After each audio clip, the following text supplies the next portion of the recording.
Caros amigos aqui do Legião da Santa Cruz, viva Cristo Rei! Nós estamos começando mais uma aula do nosso curso História das Conjurações Maçônicas e hoje nós falaremos sobre a fundação da Grande Loja, 1717, consequentemente a isto, a instituição da maçonaria filosófica. Perfeito? Antes de começarmos essa nossa nona aula, eu gostaria de falar aqui com você a respeito de duas iniciativas recentes que surgiram falando sobre maçonaria. Uma delas, a da Débora Barbosa, uma senhorita que é aluna do Olavo de Carvalho, seguidora do Olavo de Carvalho. E uma outra iniciativa que é do Centro Dom Bosco, um centro cultural que se intitula Católico, mas que está atrelado ao guru Olavo de Carvalho também. Ok? Recentemente, o Grande Oriente do Rio de Janeiro publicou uma lista mostrando que o senhor Olavo de Carvalho faz parte daquilo que eles chamam de maçons ilustres, ou seja, ele está nessa lista do Grande Oriente do Rio de Janeiro como um dos maçons ilustres que já passaram pelo Grande Oriente Carioca. Outro assim, muitos sabem que Olavo de Carvalho foi iniciado na maçonaria romena, maçonaria de cunho perennialista. Portanto, a iniciativa do CDB e da senhora Débora Barbosa em tratar do tema maçonaria é absolutamente falho, é absolutamente canhestro, dado que eles não denunciam o grande promotor da ideia de uma compatibilidade, por exemplo, entre catolicismo e maçonaria aqui no Brasil, que é o senhor Olavo de Carvalho.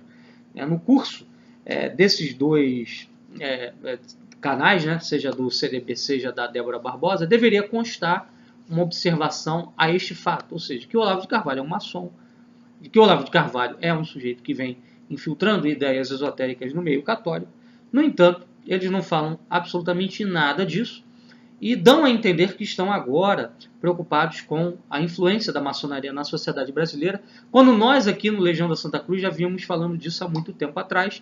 Inclusive, por isso organizamos esse curso, para que dessemos uma fundamentação histórica, científica, embasada para o público em geral e para o público católico em específico, a respeito desse assunto, a fim de que preparássemos pessoas para uma luta comum contra o Grande Oriente. Então, não se deixem enganar. A iniciativa originária foi nossa, nós fomos os primeiros a organizar um curso realmente fundamentado, embasado sobre o assunto, e agora já estamos chegando aí à nossa nona aula, perfeito? Essas outras iniciativas são falhas, e me parece, inclusive, uma estratégia da própria maçonaria em fazer com que as pessoas que estão começando a despertar para esse tema não se desatrelhem do guru Olavo de Carvalho, se mantenham ali ligados a ele, imaginando que grupos simpáticos ao Olavo estão dando combate à maçonaria. Na verdade, não é nada disso. Quem realmente está já há muito tempo falando sobre esse assunto aqui, organizando, e já com uma ementa, inclusive, uma bibliografia que oferecemos a vocês aí na nossa ementa, está lá no site, no blog do Legião da Santa Cruz já há muito tempo. Somos nós, somos nós que estamos aí na vanguarda dessa iniciativa. Então, CDB e Débora Barbosa estão há anos-luz do que nós estamos dizendo aqui, e eles vieram mais para confundir do que para esclarecer. A gente pode até, mais à frente, gravar aí uma aula sobre os absurdos que a Débora Barbosa diz sobre maçonaria, sobre as insuficiências da análise que o CDB faz no que tange à maçonaria, perfeito? Mas hoje o nosso foco aqui é a nossa aula. Nós só queríamos introduzir falando disso, para que você que nos acompanha fique esclarecido aí a respeito desse assunto. Não se deixe enganar por iniciativas farsescas. Perfeito? Então a nossa aula hoje, como falávamos, é sobre a instituição da maçonaria filosófica em 1717, com a fundação da Grande Loja na Inglaterra. Então nós vamos aqui dividir a nossa fala hoje em alguns pontos, começando a falar sobre essa transição da maçonaria operativa para a maçonaria filosófica. Então, para marcar claramente esse ponto, nós temos que dizer o seguinte: a maçonaria, quando ela surge, a franca-maçonaria, quando ela surge como loja operativa, ou seja, como uma corporação de ofício ligada aos profissionais da construção ali na Idade Média, tá bom? E com um processo, através de um processo longo e demorado, ela vai ganhando cada vez mais caráter especulativo, filosófico e esotérico. E esse processo ele finaliza em 1717 com a fundação da Grande Loja na Inglaterra. Então, a partir dali, a maçonaria definitivamente deixa, né, de ser uma corporação de ofício e passa a ser uma corporação de pensadores, livres pensadores, né, de filósofos, de escritores, de intelectuais que tinham um objetivo comum, ou seja, o de destruir a ordem absolutista europeia moderna e, consequentemente a isso, destruir também a influência da Igreja Católica sobre a política da Europa, sobre a política mundial, abrindo brecha, abrindo caminho para uma nova era que seria dominada, né, e conduzida pelos franco-maçons, né, pela maçonaria filosófica. Perfeito? Enfim. Então esse ponto é fundamental de nós ressaltarmos. Um outro ponto também a respeito da fundação da Grande Loja é que quando ela é fundada em 1717 ali na Inglaterra, e depois nós temos aí as constituições de Anderson, né, um pastor protestante que regularizou a regra, né, de vida dos maçons, estabeleceu uma constituição, uma lei dos maçons. Nós temos um processo também de ecumenização da maçonaria chegando ao seu término, tá? Porque assim, a maçonaria lá medieval, que era a maçonaria corporativa dos pedreiros, ela era uma sociedade católica, tá? E depois ela foi adquirindo caráter esotérico, ela foi sendo penetrada por elementos de esoterismo, a gente já explicou isso aqui, elementos templários que se esoterizaram, etc. Mas mantinha-se uma carapaça exterior católica. E com o passar do tempo, com a emergência da reforma protestante, da renascença, etc., e de uma série de ideias novas que contestavam a cultura católica medieval, o teocentrismo medieval, começaram a surgir dentro da maçonaria novas correntes de pensamento que se afastavam, né, daquela carapaça católica. Então a maçonaria ela foi ganhando cada vez mais o caráter de uma sociedade esotérica anticatólica, tá? No período medieval, já no finalzinho do período medieval, início da Idade Moderna, vastas lojas maçônicas já eram esoterizadas, mas era um esoterismo que era visto como uma complementação do exoterismo católico, ou seja, para entrar nela tinha que ser católico, tinha que professar a fé católica, pelo menos externamente, e no máximo concebia-se que ali dentro, né, você teria acesso a certos conhecimentos ocultos que completariam aquilo que a doutrina católica não podia dar, né? Ou seja, era uma ideia de que, olha, aqui nós vamos te trazer um esoterismo, um conhecimento oculto que a igreja não fornece, mas que é um complemento daquilo que a igreja ensina, ou seja, uma amplificação, uma compreensão mais correta, né, dos mistérios referentes a Deus, etc.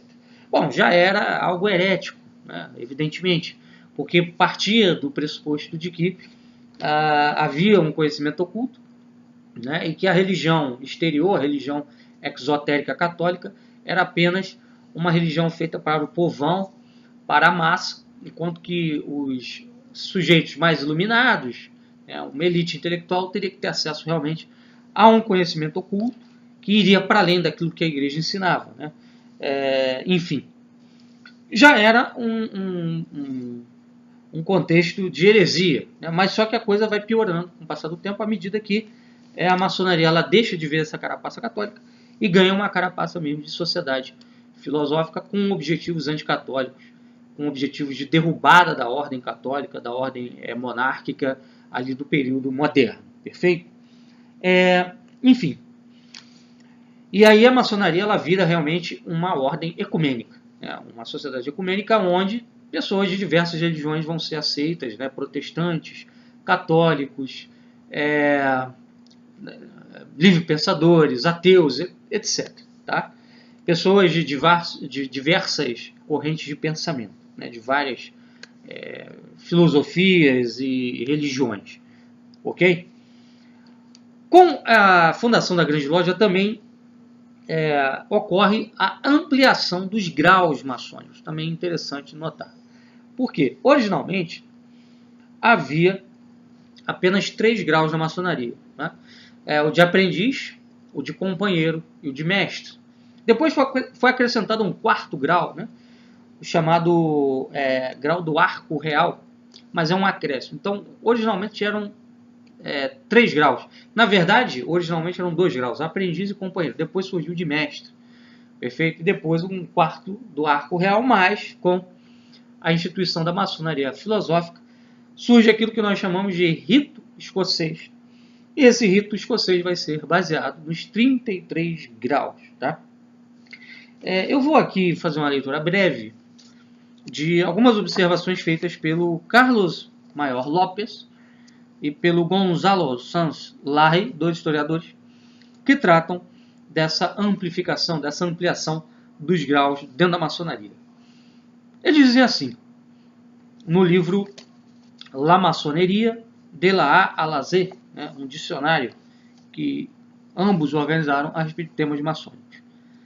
Cada um destes 4 graus tinha uma cerimônia de iniciação que incluía uma dramatização e a comunicação de conhecimentos secretos. Então, estão falando aí dos 4 graus que eu citei, né? Aprendiz, companheiro e mestre, mais esse 4º do arco real que foi acrescentado depois.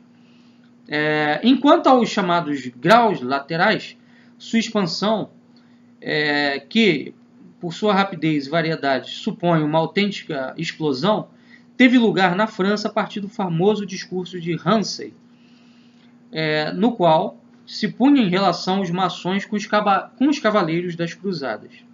Como consequência disso, existem hoje graus laterais ou superiores de todo tipo, e alguns deles han dado lugar a autênticos novos sistemas de maçonaria, o mais conhecido e extenso dos quais é o rito escocês antigo e aceito. Os graus laterais permitem aos maçons ir em busca de tanto prestígio social como lhe permita o seu bolso, né? A iniciação em cada um dos graus traz a necessidade de contribuir financeiramente para tal, né? E também o adentrar-se num esoterismo tão longe como dure, ou tão profundamente como dure, como seja, melhor dizendo, a sua curiosidade.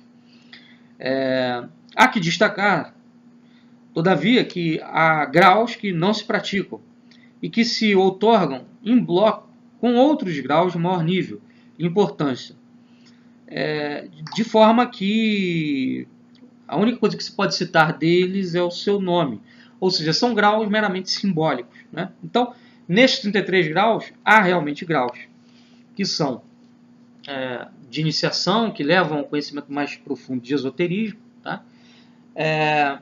E outros que são meramente simbólicos, tá? A gente poderia citar aqui alguns deles, que são os seguintes, tá? Os 3 primeiros graus são os da loja simbólica, que é o grau de aprendiz, companheiro e mestre. Do 4º ao 14º grau, nós temos os graus da loja de perfeição, que aí já é um outro degrau de iniciação. Mestre secreto, 4º grau, 5º grau, mestre perfeito, 6º grau, secretário íntimo, 7º, intendente dos edifícios, 8º, preboste e juiz, 9º, mestre eleito dos 9, 10º, ilustre eleito dos 9, 11º, sublime cavaleiro eleito, 12º, grande mestre, melhor dizendo, arquiteto, 13º, cavaleiro do arco real e 14º, grande eleito ou sublime maçom. Agora nós temos um terceiro degrau aí, nesses 33 graus, que é o degrau dos capítulos. Então, o primeiro degrau é o da loja simbólica, o segundo, loja de perfeição, e o terceiro dos capítulos, que são os seguintes graus, do 15º ao 18º. 15º, cavaleiro do Oriente ou da espada. 16º, príncipe de Jerusalém. 17º, Cavaleiro do Oriente e Ocidente. 18º, Soberano Príncipe Rosa Cruz, ou Cavaleiro da Águia e do Pelicano. Agora nós temos, tá, o Areópago, ou Conselho, que forma aí o 4º degrau dos 33 graus da maçonaria. Vai do 19º grau ao 30º grau. São os seguintes: 19º, Grande Pontífice ou Sublime Escocês. 20º, Venerável Grão-Mestre de todas as lojas regulares. 21º, Noakita ou Cavaleiro Prussiano. 22º, Cavaleiro da Real Faixa ou Príncipe do Líbano. 23º, Chefe do Tabernáculo. 24º, Príncipe do Tabernáculo. 25º, Cavaleiro de Airaim ou Serpente de Bronze. 26º, Príncipe Escocês Trinitário. 27º, Grande Comendador do Templo e Soberano Comendador do Templo de Jerusalém. 28º, Cavaleiro do Sol. 29º, Grande Escocês de São André da Escócia. 30º, Cavaleiro de Kadosh. E 31º, Grande Inspetor ou Inquisidor Comendador. Tá? E agora nós temos os dois últimos graus que fazem parte aqui do 5º degrau da maçonaria, que fazem parte do consistório. Tá? O 5º degrau é o consistório. Então, o 32º grau, que é o Sublime Príncipe do Real Segredos do Supremo Conselho, e o 33º grau, que é o do Soberano Grande Inspetor Geral. Tá? Então são esses os 33 graus do rito escocês, que é o rito mais utilizado dentro da maçonaria. Perfeito? Vamos lá. A composição destes 33 graus é de ordem simbólica e estrutural, como nós já dissemos. Né? Alguns são apenas títulos, enquanto outros representam novas etapas de iniciação esotérica. Tá? A partir desses diversos graus, forjaram-se lojas dentro de lojas. Então isso é importantíssimo notar. Por quê? As lojas maçônicas que nós vemos aí no exterior, né, quando andamos aí pelas cidades do nosso Brasil, nós vemos diversas vezes prédios onde funcionam lojas maçônicas. Tem lá o símbolo do G, né, o compasso e o esquadro, marcando bem onde os maçons se reúnem. Mas essas lojas aí, elas são apenas aquilo que nós chamamos de lojas simbólicas. Né? São os primeiros 3 degraus da maçonaria. Né? 3 graus da maçonaria, melhor dizendo. Né? O primeiro degrau, que é o da loja simbólica, com os seus primeiros 3 graus. Aprendiz, companheiro e mestre. Perfeito? Então, essas lojas simbólicas, elas dão origem a outras lojas. Tá? Lojas dentro de lojas. Essas outras lojas, elas não aparecem para o público. Elas são ainda mais secretas do que as próprias lojas simbólicas. Perfeito? Por exemplo, você tem lojas só de mestres, né, onde aprendizes e companheiros não participam. Né? O Padre de la Sueur, numa obra que nós também estamos usando aqui na nossa ementa do curso, que é a Conjuração de Cristã, ele fala de 3 degraus, tá? Das sociedades secretas em geral. Tá? Nós falamos aqui de 5 degraus dentro da maçonaria. Ele fala de 3 estratos, melhor dizendo. Eu acho que pode usar esse termo para distinguir aqui dos degraus que existem na maçonaria, que são 5. Em cada um deles um conjunto de graus. Né? Então a gente poderia falar de 3 estratos, como diz o Padre de la Sueur. O primeiro deles seria o extrato mesmo das lojas maçônicas, tá? Das lojas simbólicas, dessas lojas que nós vemos aí pelas ruas. O segundo degrau seria o da alta venda, perfeito? A alta venda organizaria maçons de graus mais elevados em projetos de maior penetração e de maior alcance no que tange a transformação, a revolução maçônica dentro da sociedade humana em geral. E por fim nós teríamos o poder oculto, que seria o último extrato, tá? E que organizaria aqueles maçons mais influentes, mais poderosos, em lojas ainda mais ocultas e que teriam aí um alcance ainda maior do que a chamada alta venda. Perfeito? Bom, então isso é importante de nós ressaltarmos aqui, por quê? Porque, assim, a maçonaria ela divide o trabalho dela como um exército divide. Né? O exército tem lá o soldado, tem o sargento, tem o tenente. Né? E muitas vezes, numa guerra, o que acontece? O que é conversado entre os generais não chega até os soldados. Chega ali até os tenentes que vão passar a ordem, né, para os sargentos, e depois vão comunicar aos soldados, sem saber exatamente o que foi discutido na cúpula, na alta cúpula. Então é mais ou menos assim que a maçonaria opera. Né? Tem uma cúpula, que é esse poder oculto. Esse poder oculto determina o andamento das altas vendas, e as altas vendas dão o tom dentro das lojas. Então muitas das vezes você vê, por exemplo, maçom que participa de loja simbólica, né, e que não está nos graus mais altos, portanto não conhece essa estrutura toda aí, que acredita que a maçonaria é perfeitamente compatível com a Igreja Católica, que a maçonaria é só uma sociedade filantrópica, etc, etc. Essas babuzeiras que a gente costuma escutar por aí. Né? Porque é um sujeito que ali é apenas um aprendiz, né? E que não tem exatamente a visão do todo. Tá? Isso acontece muito. Então são pessoas às vezes até ignorantes, né? Que estão dentro da maçonaria sem saber exatamente o que ela é. Tá? Isso acontece bastante. Né? E já os indivíduos que estão nos altos graus, né, da maçonaria, eles já têm consciência realmente que ela existe notadamente para destruir a Igreja Católica, para destruir a cristandade, em que pese ela dizer que aceita ali dentro todo tipo de pessoas. Né? Um exemplo aqui que eu dou, posso falar porque é um exemplo que me toca pessoalmente, é o exemplo do meu avô, né, que foi maçom. Meu avô era católico, ele frequentara durante a sua adolescência e juventude o Mosteiro de São Bento aqui no Rio, né, ia nas missas lá no Mosteiro de São Bento. Depois ele se tornou maçom, acabou se afastando da igreja porque ele foi subindo nos degraus. Ele chegou até o 30º grau, que é o grau de cavaleiro Kadosh. Tá?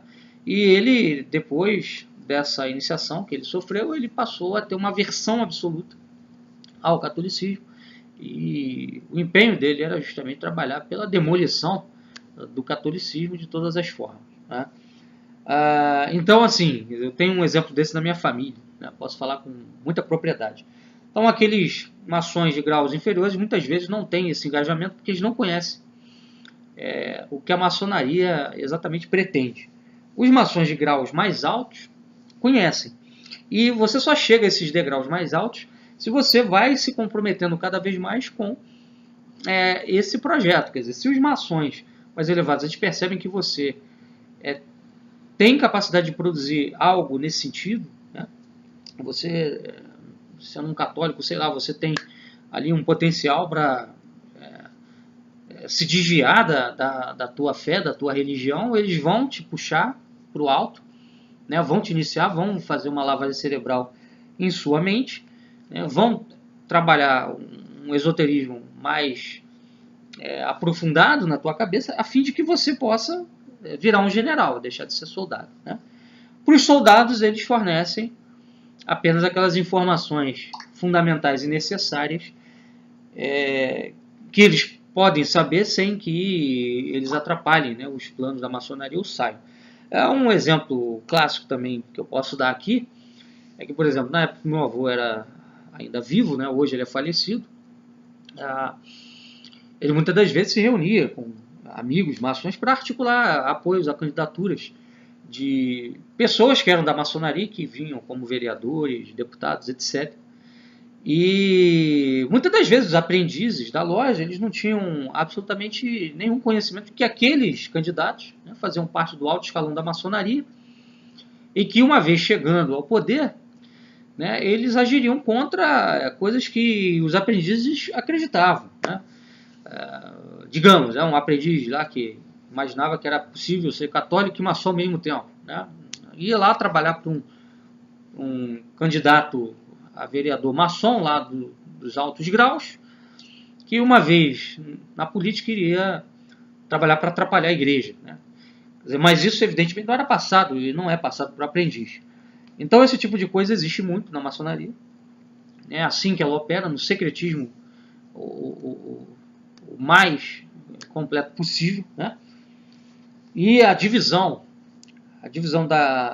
do trabalho da maçonaria através de lojas, dentro de lojas, atende a este objetivo. Perfeito?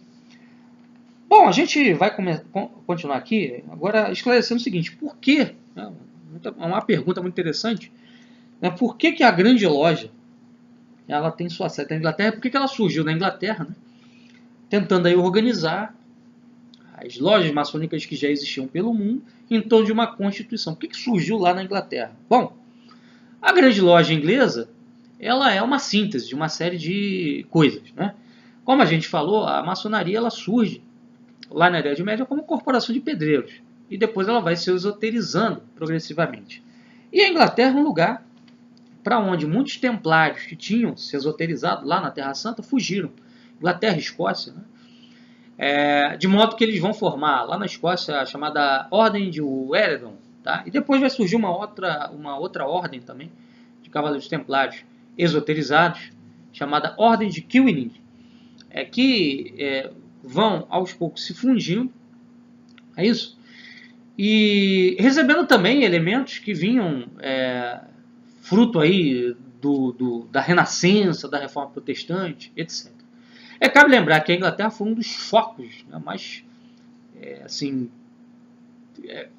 fervorosos no que tange à Reforma Protestante na Europa, ali no século XVI e XVII, né, porque começa com o anglicanismo, depois vão surgindo uma série de seitas ali na Inglaterra, né, calvinistas, presbiterianos, etc. E você vai ter uma guerra civil na Inglaterra em 1648 entre puritanos e anglicanos. E no meio desse tiroteio você tinha católicos também, etc. Então a Inglaterra era um caldeirão de seitas protestantes e muitos desses protestantes aderiram às lojas maçônicas porque elas eram locais de fermentação revolucionária. Tá? Uma outra coisa também interessante é que quando o Oliver Cromwell sobe ao poder na Inglaterra, em 1648-49, ali com a Revolução Puritana, ele vai abrir a Inglaterra para a vinda de elementos judeus, né, a população judaica. E os judeus traziam consigo o esoterismo cabalístico, que acabou também penetrando na maçonaria. Né, já vinha penetrando antes e assim, a penetração definitiva foi quando Cromwell abriu o país para os judeus.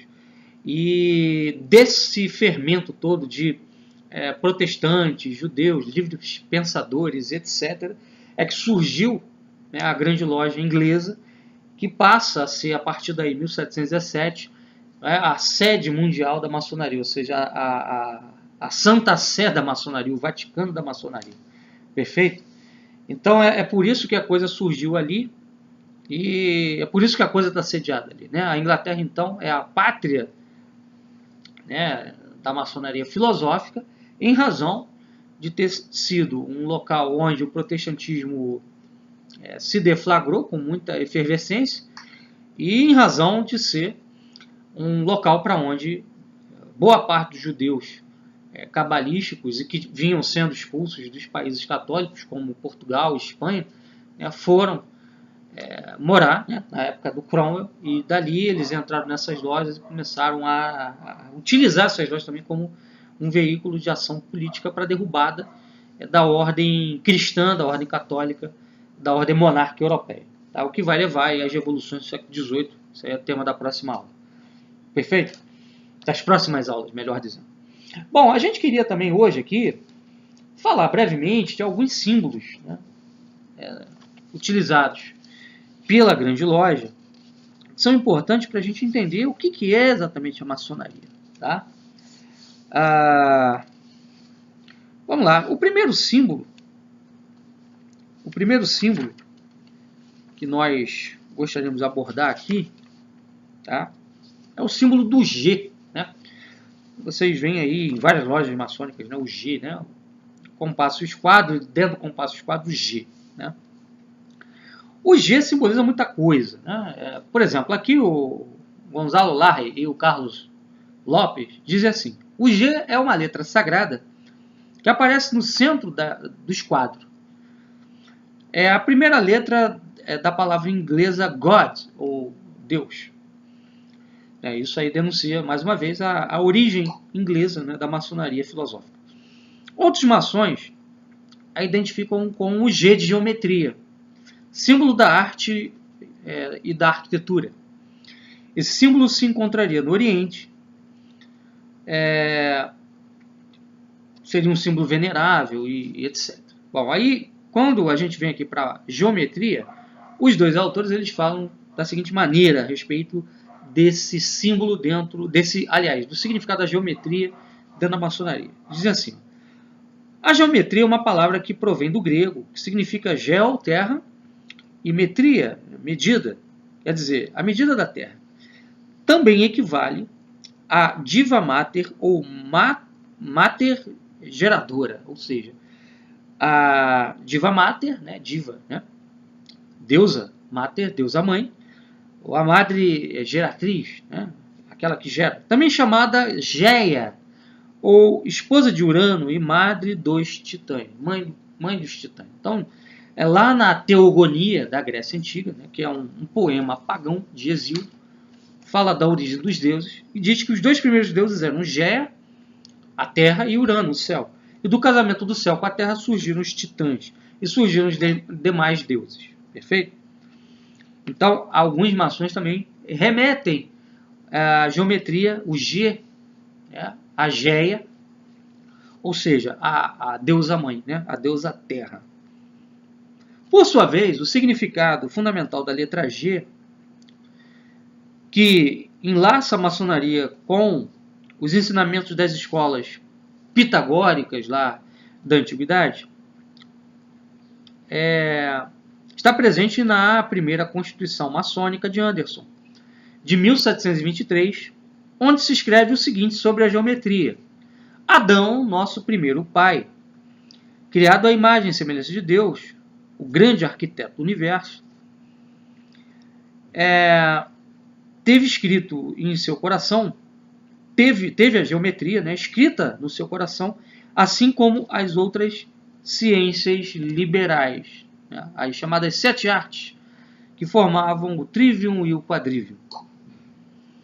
Indubitavelmente, Adão ensinou geometria a seus filhos e usou dela em várias artes e ofícios. E seus descendentes imitaram o seu régio exemplo, fomentando a nobre ciência e a útil arte. Cabe dizer que, lá no relato do Gênesis, diz que Caim construiu uma cidade. Então, segundo os maçons, Caim teria sido um dos primeiros aplicadores da ciência maçônica, tendo recebido a geometria de Adão, o conhecimento geométrico de Adão, construído uma cidade. Nós até já falamos um pouco disso nas aulas anteriores. Tá? Então, vejam, o G, a maçonaria está referido aí. Primeiro, a deusa mãe, a deusa terra, e também uma ideia de que Adão teria sido o primeiro geômetra do universo, que ele teria recebido esses conhecimentos da parte do grande arquiteto do universo. Agora, os maçons chamam a Deus de grande arquiteto do universo, ou Gadu, mas o que significa exatamente esse conceito de grande arquiteto do universo? É a mesma coisa que o Deus cristão? É o mesmo conceito de Deus cristão? Eis a questão. Vamos lá. O Gonzalo Larra e o Carlos Lopes falam assim a respeito do grande arquiteto do universo. Gadu. Para os maçons, Gadu é o princípio ordenador da energia vital do mundo. Tá? Vejam bem. É o princípio ordenador da energia vital do mundo. Então ele não é um Deus pessoal. Ele é um princípio impessoal. Essa concepção de Deus é uma concepção deísta, ou seja, Deus é um princípio impessoal. Não adianta rezar para ele. Ele não vai ouvir, ele é um princípio. Tá? Da energia vital do mundo. Para alguns maçons é o símbolo de Deus, o princípio criador para outros. Porém, para todos é a lei, ou seja, é a lei da natureza. É a lei da natureza, é a natureza. É o mundo, é a Terra, é o universo, é o cosmos. É por isso que muitos vão associar a concepção de Deus, a maçonaria, com uma ideia de panteísmo. Tá? Nas lojas do primeiro grau, nas lojas simbólicas que nós falamos, nas lojas de aprendizes, é a maneira de se referir a Deus. Tá? Então, ali, nas lojas de aprendizes, aprendiz, companheiro, mestre, são as lojas simbólicas, que vocês veem por aí, é a forma pela qual eles se referem a Deus. Mas, evidentemente, à medida que o maçom vai entrando em graus superiores, a concepção de Deus ela vai mudando, ela vai se enriquecendo com outras noções esotéricas mais aprofundadas. Tá? Também é o sobrenatural, a esperança antes da morte, o incognoscível, o inefável, o uno, o todo, o infinito, o onipotente, o valor, a perfeição, a garantia do bem, a ordem necessária, o indeterminável, o revelador da verdade, o alfa e o ômega, quem julga vivos e mortos, o amor e a misericórdia, o fim supremo, o rei terrestre, a voz da consciência, o neutro e impessoal. Não pertence a nenhuma doutrina em particular. E a substância ou ser em si dele é Deus homem, Deus Pai, Deus vivente, Criador ou Construtor. Então vejam, Deus pode ser nomeado como qualquer coisa, né? Como o revelador da verdade, como o perfeito, o onipotente, o uno, o indeterminável também, quer dizer, algo que você não pode dizer exatamente o que é, tá? A voz da consciência, né? Ou seja, a razão, né? E ele não pertence a nenhuma doutrina, segundo a definição maçônica, ou seja, o maçom ele vai para além de qualquer definição teológica a respeito de Deus. Né? Por isso, nós falávamos que a grande loja é ecumênica, ela aceita dentro dela qualquer pessoa de qualquer religião. Tá? Porque Deus, né, pode ser definido de qualquer forma, de qualquer maneira. Né? E a substância de Deus, como mostra aqui os dois autores que nós citamos, né, ela é identificada com o homem, né, com a vida, né, Deus homem, Deus vivente, né, com a criação também, com o universo, né, a construção do universo, né, a ordem do universo, etc. Então, quer dizer, é uma indefinição absoluta a respeito do conceito relativo a Deus. Tá? Aqui, num outro livro, esse já do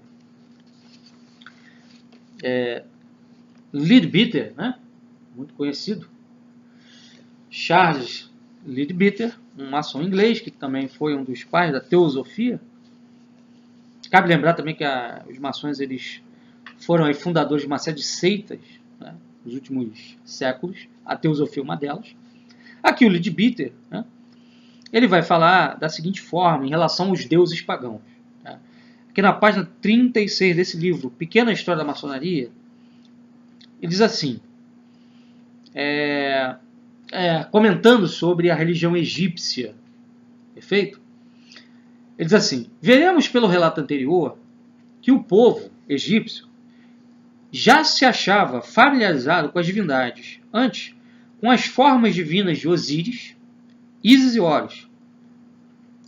E a tarefa do instrutor do mundo consistiu em chamar-lhes a atenção para o verdadeiro significado dessas três pessoas, ou seja, desses três deuses.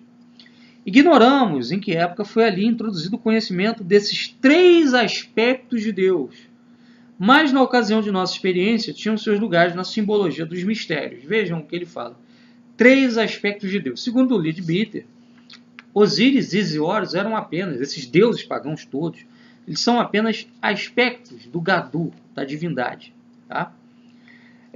Aí ele continua explicando da seguinte forma, né? Ísis, a quem estavam adstritos os mistérios menores, não era apenas o princípio feminino expresso na natureza, mas também um ser real e muito elevado, tal como Cristo, que é a vida universal, ou o segundo Logos. Também um alto oficial da hierarquia oculta. Então, segundo Leadbeater, tá, Ísis é uma personagem que teria existido num passado remoto do Egito, que teria sido uma espécie de personificação da divindade na Terra, tá?